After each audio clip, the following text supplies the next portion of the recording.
Você que está estudando para o Enem, não fique inquieto. É muito importante a paciência, porque é algo que você vai aprender devagar. É preciso compreender todas as competências e todas as habilidades. Eu ainda estou trabalhando a competência 1, que diz respeito à comunicação em todos os setores da vida, e também a habilidade 1, que diz respeito aos tipos de textos. E hoje eu quero trabalhar um pouco, não consigo trabalhar tudo em uma aula, sobre como compreender um texto. É claro que eu preciso saber de vários elementos. E exatamente alguns desses elementos é que eu vou apontar para você na aula de hoje. Por isso, fica comigo, vamos juntos, ninguém vence sozinho. É preciso um apoio e eu sou o apoio para você.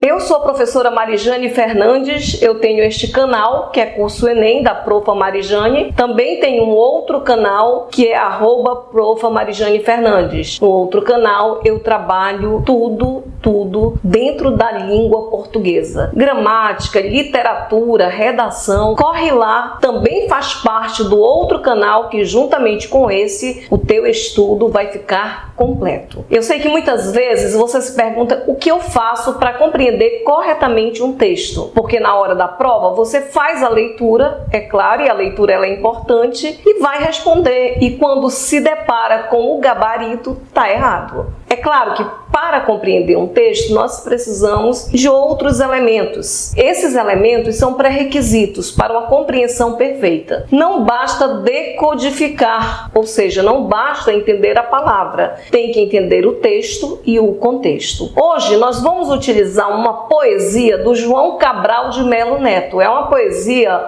interessante, famosa inclusive do João Cabral de Melo Neto, que já caiu em provas. Você talvez já tenha se deparado com este tipo de poesia e em um primeiro momento ela parece difícil de compreender. E hoje nós vamos trabalhar devagar esta poesia para saber as possibilidades que a banca pode pedir como questão, seja na área da gramática, seja na área de interpretação da poesia, dos elementos que constituem a poesia ou mesmo do tempo em que ela está inserido. Acompanhe comigo em primeira mão a leitura da poesia e vá tentando absorver o que ela diz. A poesia é tecendo amanhã. Um galo sozinho não tece uma manhã. Ele precisará sempre de outros galos, de um que apanhe esse grito que ele e o lance a outro, de um outro galo que apanhe o grito de um galo antes e o lance a outro, e de outros galos que com muitos outros galos se cruzem os fios de sol de seus gritos de galo, para que amanhã, desde uma teia tênue, se vá tecendo entre todos os galos, e se encorpando em tela, entre todos se erguendo tenda, onde entrem todos se entretendendo para todos no toldo, amanhã que plana livre de armação,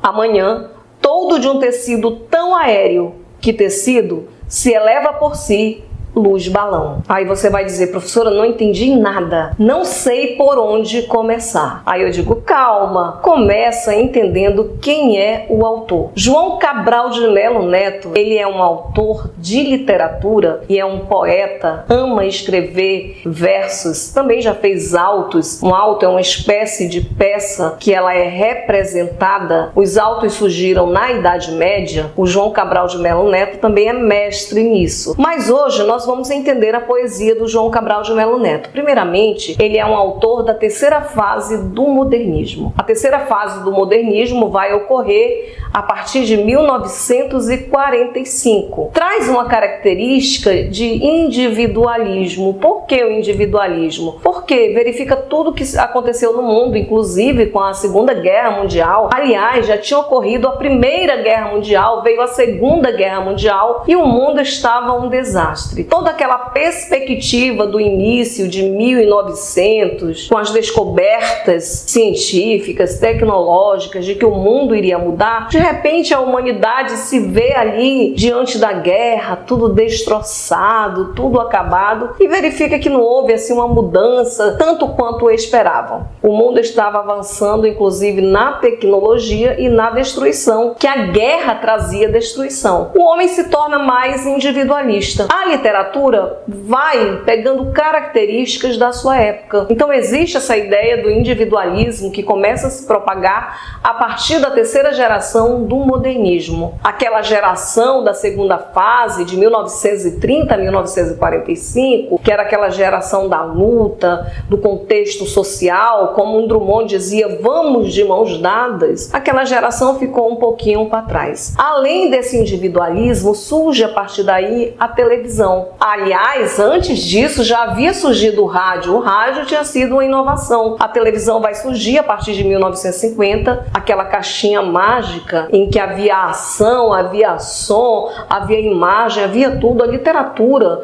ela vai tomando rumos também da televisão, principalmente a poesia. Vai surgir, inclusive, a poesia concreta, que ela trabalha apenas com palavras, retira os adjetivos, os versos completos, tenta imitar aquilo que a televisão fazia. O que vai acontecer então com João Cabral de Melo Neto? O João Cabral de Melo Neto, ele vai ser uma espécie de ponte para a poesia concreta. Essa poesia que você está vendo aí, o modelo, que eu não vou falar de poesia concreta agora. Eu quero falar do João Cabral de Melo Neto. Ele é uma ponte. Ele era construtivista. Ele usa os versos da poesia, como usavam antes, naquele verso ali completo, mas ele diz que não precisa de sentimento para fazer a poesia. Qualquer palavra basta para fazer a poesia. E o poeta, ele passa a ser uma espécie de técnico, de construtor, e ele vai trabalhando as imagens. Mas por incrível que pareça, por mais que o João Cabral de Melo Neto tenha sido apelidado ali de um poeta sem coração, porque ele não usava aquele lirismo tão legal da poesia, ele traz muitas coisas boas, ele forma imagens na sua poesia. E acreditem, nessa poesia, Tecendo Amanhã, ele também forma imagens. E como toda poesia, além de entender como ela é composta, entender as imagens, nós temos que entender também o sentido das poesias. Era muito comum que os poetas fizessem poesias metalinguísticas,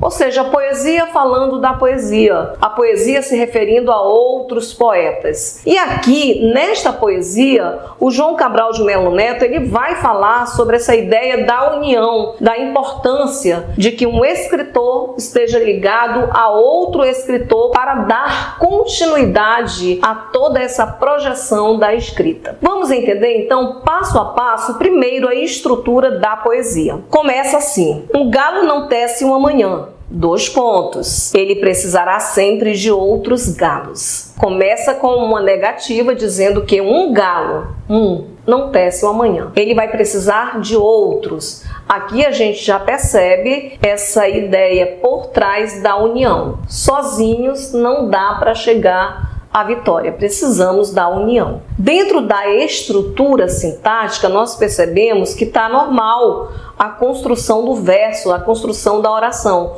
Um galo sozinho não tece amanhã. Sujeito, verbo, tranquilo. E complemento, sujeito, verbo e complemento. Ele precisará sempre de outros galos. Também, sujeito, ele precisará, verbo e assim por diante. Quando chega no próximo verso, ele diz o seguinte: de um galo que apanhe esse grito, que ele e o lance a outro. Aqui ele começa a trabalhar um pouco dos recursos gramaticais. Quando ele diz de um galo, que. O que significa este que? É um pronome relativo. O pronome relativo, ele sempre aponta para um substantivo ou um pronome substantivo anterior, e ele faz a ligação. E o pronome relativo introduz as chamadas orações adjetivas. Aqui nós temos uma oração adjetiva, que apanhe esse grito. É uma oração adjetiva que se refere a um substantivo anterior, galo. E ele vai encher o poema, pelo menos na primeira estrofe, dessa oração adjetiva, formando este que um galo sempre tem essa ideia do que ligado a um substantivo ou um pronome substantivo. Quando ele diz que apanhe esse grito, que ele, este que, novamente é um pronome relativo, que se refere a quê? Ao grito, a palavra grito, que é um substantivo, e diz que ele, aí a omissão dos outros termos, que ele seria o quê? Que ele, que o galo, que o galo que grita, o galo que canta, é essa ideia que ele diz. Só que na poesia ele precisa trabalhar com a formação de imagens, a dinâmica e até mesmo com o som. Ele trabalha com a ideia do som de pra lá e pra cá. Como é que ele vai formar essa ideia do pra lá e pra cá? Por meio dessas orações adjetivas. Eu já li questões de provas em que eles pedem o uso dessa oração adjetiva na formação de imagens do João Cabral de Melo Neto. Observe que para entender, para interpretar, você precisa saber sim dos recursos gramaticais, precisa saber a época em que o autor falou. Isso vai ajudar muito. Quanto mais se lê, quanto mais se sabe, mais apto está para responder. E ele diz que ele e o lance a outro. Então fez essa ideia do lance. Essa palavra lance também dá a ideia do pra lá e pra cá. Vai formar uma imagem de um tear. O que é um tear? Era aquele tipo de instrumento que as tecedeiras usavam para tecer as roupas, os tecidos. Roupas não, as roupas são feitas depois do tecido, mas para fazerem os tecidos, para fazerem rendas, o tear é usado para isso e sempre usa a agulha para lá e para cá. É essa ideia do tecer ou do tecendo amanhã, ou seja, vai haver uma tessitura. Ele vai fazer essa tessitura dentro da poesia, na forma da poesia, esse uso das orações quebradas entre um verbo e outro, levando sempre para outra linha, também mostra essa ideia do tecer, do pra lá e pra cá. Por isso que ele era construtivista, porque ele construía, assim como um construtor constrói ali tijolo por tijolo, uma casa, um edifício, da mesma forma ele vai construir a poesia dele. Ele forma essa imagem do tear, ele usa as orações adjetivas e às vezes a quebra da oração para mostrar essa tessitura. Desde o título, Tecendo Amanhã. O que é tecer amanhã? Manhã é o surgir de um novo dia. Aí nós já começamos a entender. O surgimento de um novo dia dá a ideia de surgimento de novas oportunidades, de esperança, de avanço. Tudo isso tem por trás, mas vamos chegar mais lá. Continuando, ele diz de um outro galo que apanhe o grito de um galo antes e o lance a outro. Aí ele começa a colocar um monte de galo. A ideia da união. Um galo sozinho não tece amanhã, ele precisa de outros galos. E ele vai usar também que apanhe o grito. Novamente a oração adjetiva do que, pronome relativo, apontando para o substantivo galo anterior. Ele vai mostrando a força da união dos galos, acordando, um galo acordando, cantando para que outros acordem, e a partir daí surge amanhã. Muitas pessoas, principalmente na zona rural, se baseiam muito nessa ideia do canto do galo para acordar, para ir fazer os seus serviços, para começar o dia, para começar a vida. E de outros galos que com muitos outros galos se cruzem os fios de sol de seus gritos de galo. Ele começa a colocar elementos aqui interessantes que diz de outros galos, já sabemos que é a união, que com muitos outros galos, e ele faz questão de repetir essa ideia da união, este que, novamente pronome relativo, que com muitos outros galos se cruzem, a ideia do cruzar, do tear, como eu já mostrei para vocês, os fios de sol de seus gritos de galo, os fios de sol.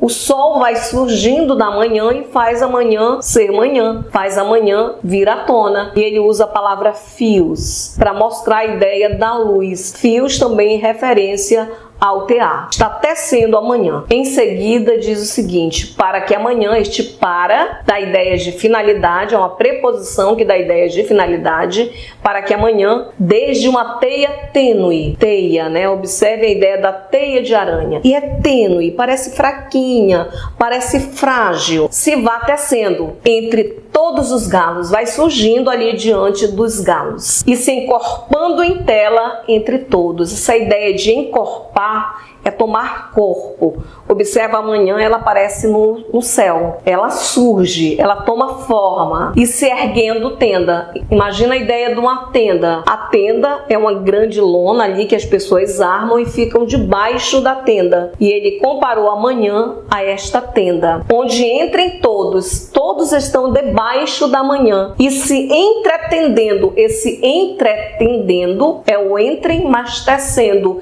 Ele forma aqui um neologismo, já caiu também questão em prova sobre esse neologismo, entretendendo. Faz uma aglutinação com a palavra entrem e depois diz para todos no todo e explica entre parênteses que é amanhã, que plana livre de armação. O que é planar livre de armação? Uma tenda, para que se coloque o pano, a lona por cima dela, é preciso fazer a armação com varas, com esteios, para que ela fique ali segura. Aqui ele diz que não precisa de armação, porque amanhã é toda a parte ali do firmamento, do universo que nós estamos olhando. Amanhã, todo de um tecido tão aéreo, porque está no ar, está ali na imensidão do céu. Que tecido se eleva por si, luz balão. E quando ela está formada, parece um balão com luz, com clareza, com claro, com dia no céu. O que significa exatamente essa ideia da união que é explícita aqui na poesia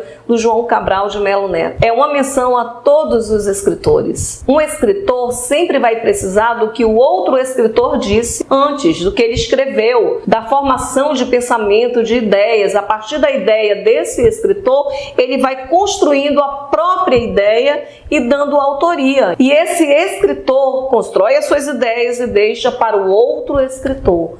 A união faz a força. Sempre um escritor precisando de outro escritor para amadurecer a ideia. E amanhã é o que? É essa ideia livre. Então, se a prova pedir a ideia da interpretação, também você já vai saber. Perceberam como é importante entender todo o contexto? Quando eu li a primeira vez a poesia, também eu não entendi. Eu precisei pesquisar, eu precisei entender o contexto dela, eu precisei entender um pouco também de gramática para saber o que havia por trás, a imagem do TC, essa ideia de que TC faz a união para poder interpretar a poesia. É claro que eu, sabendo um pouco mais de João Cabral de Melo Neto e de muitos outros escritores, eu estarei preparada para interpretar a prova corretamente. Então, o conselho que eu dou é: estuda aqui comigo no meu canal, aprende literatura, aprende gramática. No outro canal, @prof. Marijane Fernandes, eu estou ali colocando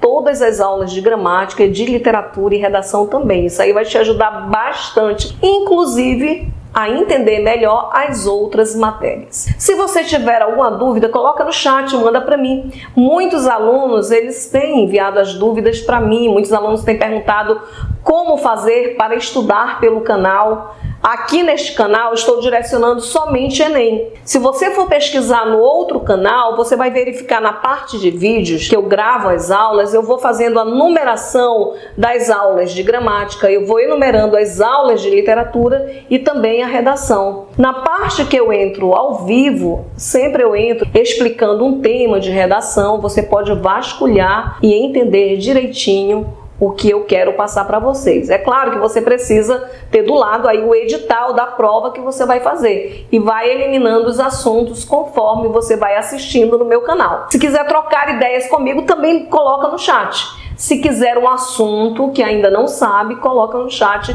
que também eu entro ao vivo e explico para você. Um grande abraço, muito obrigada pela companhia. Se ainda não se inscreveu no meu canal, se inscreve, isso me ajuda bastante. Envia este vídeo a outras pessoas que precisam. E até a próxima!